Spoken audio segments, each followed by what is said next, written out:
मजीद तफसीलात जानते हैं हमारे नुमाइंदे अब्दुल कादिर से।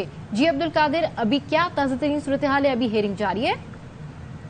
जी हाँ, बिल्कुल, मुकदमे की समाअत इस वक्त जारी है। अभी इस हवाले से फैसला होना है कि जो सेक्रेटरी खजाना और सेक्रेटरी दिफा आए हैं उन सील्ड रिपोर्ट के हमरा, क्या उनसे सील्ड रिपोर्ट लेके उनको वापस भेजा जाए या उनको इन पर्सन सुना जाए इन कैमरा, जिस तरह अटॉर्नी जनरल ने इस्तदा की है।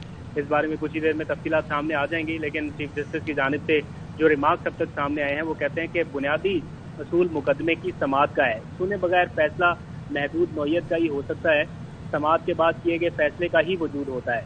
उन्होंने एक मिसाल भी दी कि कोर्ट की सदा ना करने पर भी तो मुकदमा अक्सर खारिज हो जाता है।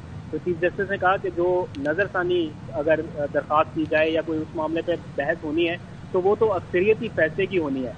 पहले ये तो फैसला करके बताएं कि ये मुकदमा काबिल समाअत है या नहीं। कभी कहते हैं काबिल समाअत है, कभी कहते हैं नहीं है। अगर नहीं है तो फिर दलाइल यहाँ पर क्यों दिए जा रहे हैं?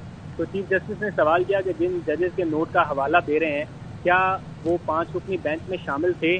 अदालती हुक्म के बगैर क्या कोई फैसला काबिल अमल हो सकता है? जस्टिस मुनीर ने फिर कहा कि अदालती हुक्म के बगैर तो कोई फैसला काबिल अमल हो ही नहीं सकता।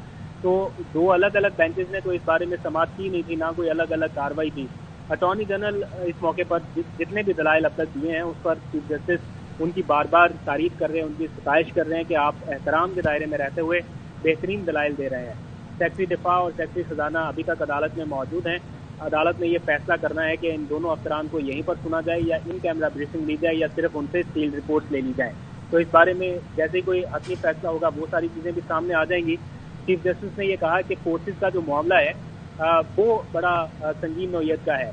क्या पंजाब में सिक्योरिटी की सूरत हाल संगीन है? सेक्रेटरी दिफा ने अब अपने दलाइल देना शुरू कर दिए हैं। यह अहम डेवलपमेंट है कि सिक्योरिटी के मामला पर अब दलाइल का आगाज हो गया है। फोर्सेज का मामला सिर्फ आर्मी का नहीं बल्कि नेवी और एयरफोर्स का भी है, ये चीफ जस्टिस का कहना है। साथ ही उन्होंने कहा कि बर्री फौज मसरूफ है तो नेवी और एयरफोर्स से भी मदद ली जा सकती है। ये अहम रिमार्क्स हैं क्योंकि सुप्रीम कोर्ट में हुकूमत की प्ली ये है कि हमें सिक्योरिटी नहीं मिल रही इलेक्शन कराने के लिए, या इलेक्शन कमीशन की ये प्ली है कि सिक्योरिटी इदारे जो हैं वो बॉर्डर पर मसरूफ हैं।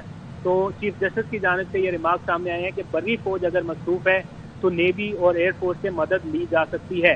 चीफ जस्टिस ने कहा कि इलेक्शन कमीशन कहता है कि 50% पोलिंग स्टेशन महफूज हैं।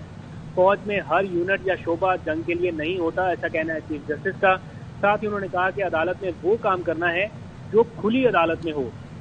कोई हसास चीज सामने आई तो उसे चैम्बर में सुन लेंगे। इसका मतलब यह है कि इन कैमरा समाअत या इन कैमरा ब्रीफिंग नहीं हो रही। चीफ जस्टिस ने वाजे कर दिया है कि अदालत ने सिर्फ वो काम करना है जो खुली अदालत में होगा।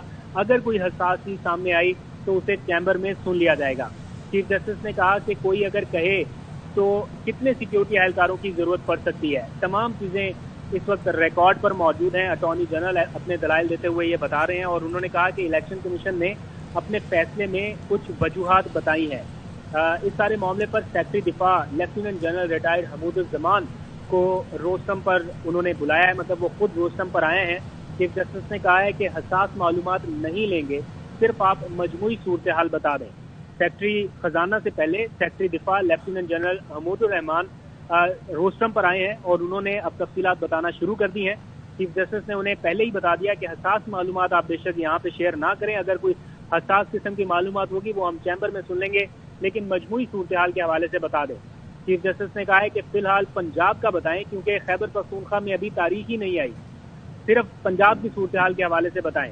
क्या वहाँ पर सिक्योरिटी हालात संगीन है? सेक्रेटरी दिफा की जानिब से ये बताया गया कि पंजाब में सिक्योरिटी सूरत हाल संगीन है। खुली अदालत में उसकी तफसीलात नहीं बता सकता, नहीं चाहते कि ये मालूमात दुश्मन तक पहुंचे। सेक्रेटरी दिफा की जानिब से ये कहा गया। अदालत ने सेक्रेटरी दिफा को सुनने के बाद अली जफर को रोस्टम पर बुलाया है और इन चैम्बर समाअत पर उनका मौकफ पूछा है कि अली जफर साहब आप ये बताएं कि इन चैम्बर समाअत पर आपका क्या मौकफ है। अली जफर ने कहा इलेक्शन कमीशन कहता है कि अहलकार दे दे तो इंतखाबात करा सकते हैं। सिक्योरिटी अहलकार सिर्फ एक दिन के लिए दस्तयाब हो सकते हैं। सिक्योरिटी का इशू तो रहेगा, आईनी जरूरत 90 दिन की है, इसको देखना होगा। अली जफर की तरफ से ये दलाइल दिए गए। चीफ जस्टिस ने फिर पूछा कि सिक्योरिटी एहलकार कौन देगा। सवाल यह है कि 8 अक्टूबर को कैसे सब कुछ ठीक हो जाएगा। जो इलेक्शन कमीशन की तरफ से तारीख दी गई है 8 अक्टूबर की, उसमें हालात कैसे बेहतर हो जाएंगे? क्या इलेक्शन कमीशन को कॉम्बैट वाले अहलकार दरकार हैं, यानी जो ऑपरेशन में मसरूफ होते हैं, क्या उन अहलकारों की जरूरत है? अली जफर की जानिब से कहा गया कि रिटायर्ड लोगों की खिदमात भी ली जा सकती हैं। सेक्रेटरी दिफा की जानिब से ये कहा गया कि रिजर्व फोर्स मौजूद है जिसे मखसूस हालात में बुलाया जाता है।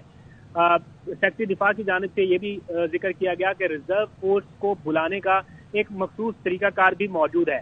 इस सारी समाअत के दौरान अब वक्फा कर दिया गया है। सुप्रीम कोर्ट इंतखाबात केस की समाअत में वक्फा आ चुका है। चीफ जस्टिस ने रिमार्क देते हुए कहा कि अब चूंकि 1:30 बज चुका है तो कुछ वक्फा कर लेते हैं और वक्फे के बाद दोबारा समाअत का आगाज होगा। तो इस मौके पर समाअत से पहले जो सेक्रेटरी दिफा हैं वो अपने दलाइल दे रहे थे। अब वक्फे के बाद दोबारा से उनके दलाइल सुने जाएंगे और उसके बाद फिर सेक्रेटरी खजाना से खजाने की सूरत के बारे में पूछा जाएगा, फंड की दस्तियाबी के बारे में पूछा जाएगा। ठीक है, अब्दुल कादिर इस हवाले से आगाह करें। इस वक्त समाअत में कुछ देर के लिए वक्फा आया है।